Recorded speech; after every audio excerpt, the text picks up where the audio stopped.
Welcome movie enthusiasts to Movie Logic Explained, your ultimate destination for unraveling the mysteries, hidden meanings, and fascinating details behind your favorite films. So grab your popcorn, subscribe, and let's dive into the captivating universe of Movie Logic Explained together.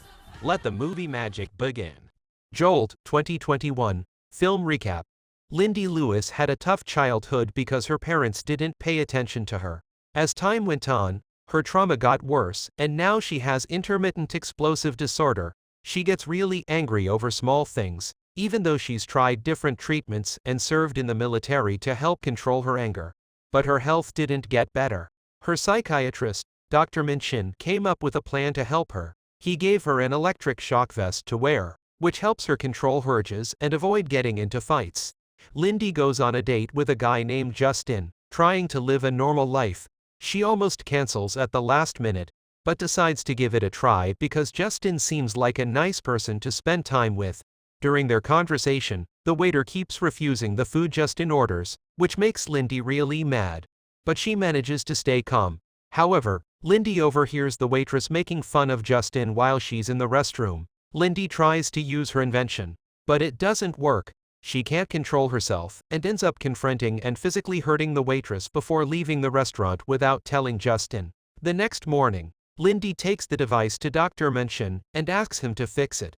While he's working on it, he asks about her date from the previous night. Lindy thinks the date was a disaster because she hurt someone again. Even though Dr. Minchin fixes the device, he tells her that the real solution to her problem is to build a stronger connection with someone, and encourages her to pursue a relationship. Lindy walks away without saying anything. Even though she doesn't plan on contacting Justin again, she calls him and asks to meet up. They have a good time on their next meeting, and she even talks to him about her love for photography. They go to Lindy's house, and he tries to kiss her, but she's worried because she's afraid she'll hurt him too. Justin later finds her vest, but doesn't seem concerned and spends the night with her. The next morning, Justin gives Lindy a camera as a gift, which touches her, and she expresses her gratitude. Reluctantly, she opens up about her disorder when he asks about her medical equipment. Lindy asks him to stay longer, but he has to go back to work as an accountant. Before leaving, Justin invites her to have dinner at his place. Lindy is thrilled by this unexpected connection and shares her joy with Dr. Minchin. She believes that since she didn't use her device the previous night, this relationship might not require it. After visiting the doctor, she spends the day taking pictures with her new camera. While getting ready for dinner, Lindy receives a message from Justin saying he might be late. When she contacts him, Detective Vickers informs her that Justin has been murdered. Lindy goes to the police station, where Vickers and Detective Neen inform her that Justin's lifeless body was found in a dumpster.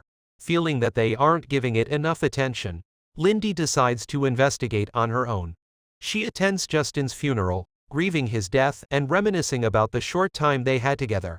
She meets Dr. Minchin again, but this time she can't control her emotions. He prescribes sedatives to help her calm down. When she wakes up, she tells him about Justin and her suspicions that his only customer, Barry, might be involved in the murder. Dr. Munchkin tries to convince her to let the police handle it, but Lindy is determined to take matters into her own hands. Despite his efforts to stop her, Lindy proceeds with her plan and leaves the clinic after issuing a threat. Despite his concerns that she might harm someone, she contacts Detective Vickers and asks him to come to her place. She sneaks into the building while he exits, quickly grabbing Justin's belongings from the evidence room. Lindy finds Justin's address in his wallet and heads to his apartment in search of clues. While she is searching, Vickers calls her and expresses his disapproval of her actions. He informs her that his partner wants to arrest her but gives her a second chance, mentioning that Nyan is on her way. Lindy hurriedly leaves the apartment and encounters Nyan at the door. Nyan accuses her of murder and intends to take her to the police station. Since Vickers is still on the phone, Lindy shares the call with Nyan and manages to escape after overpowering her. She quickly takes Justin's McLaren from the parking lot and speeds away. Lindy successfully evades Nyan and Vickers after they get into an accident. The next morning, she goes to a cell phone store and pleads with the manager to connect her with a hacker. Lindy asks the hacker to break into Justin's phone, and the manager introduces her to Andy. While conducting the check, Andy wonders if her lover was involved in drug dealing since all the information was erased from the phone. Lindy clarifies that he was only an accountant. Lindy discovers that the last 6 calls Justin received were from an arms dealer named Barry Crisari, whom she believes was Justin's only client, despite not revealing his occupation. She thanks Sandy, leaving her with the car key, and is determined to track down Barry. Upon reaching Barry's location, she finds out that he organizes paid fights. She confronts him about Justin's murder, but he refuses to share any information. Barry challenges Lindy to a fight against his 3 best men in exchange for the information she seeks, and she agrees.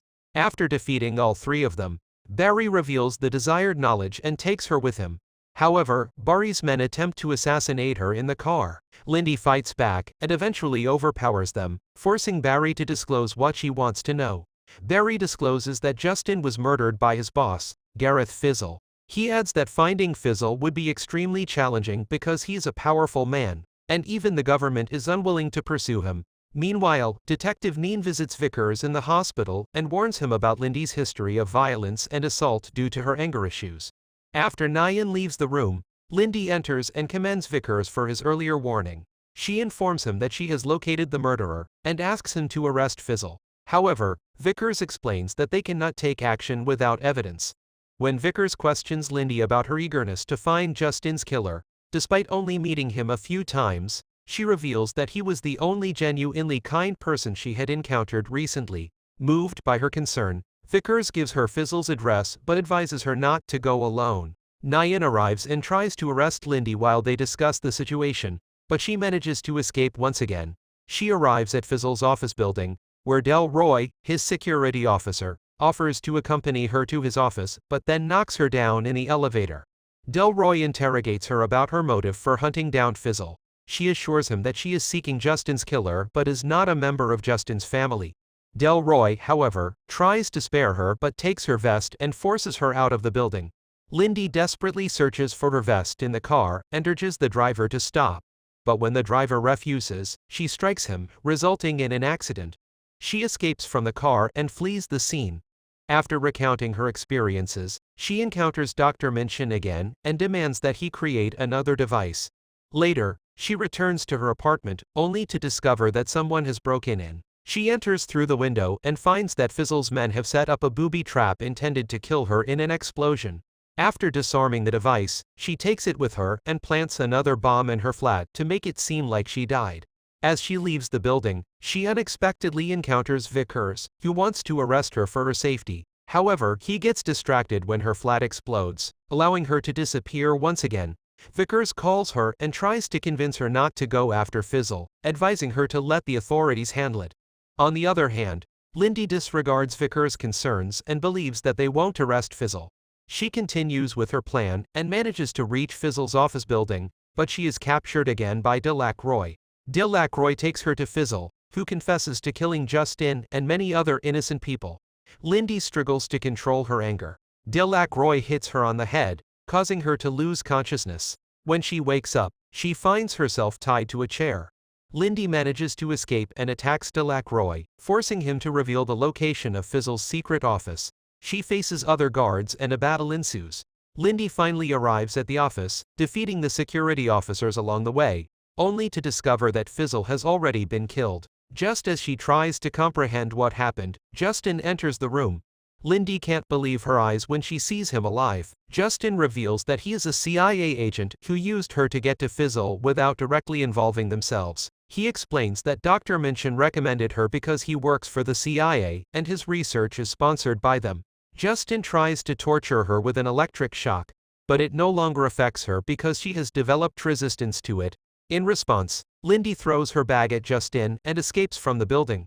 Justin, unable to understand her motives, is killed when a bomb explodes.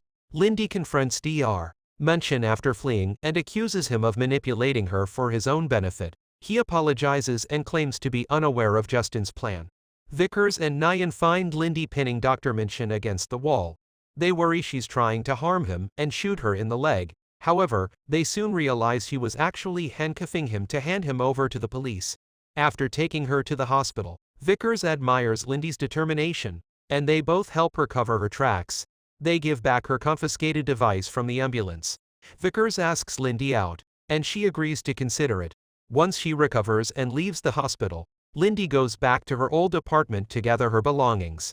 In the final scene, a mysterious woman visits her, who later reveals herself as Justin's superior. According to the woman, Lindy has been under surveillance for years. They want to use her anger to take down the criminals. Thank you for watching. If you're new, remember to subscribe for more recaps like these. Until next time, have a great day. Enjoying the cinematic journey so far? Don't miss out on the next blockbuster breakdown. Hit that subscribe button and give us a thumbs up if you're loving the content, share it with your fellow cinephiles, and don't forget to ring that bell. Subscribe, like, share, and ring that bell. Let's make every movie moment count together.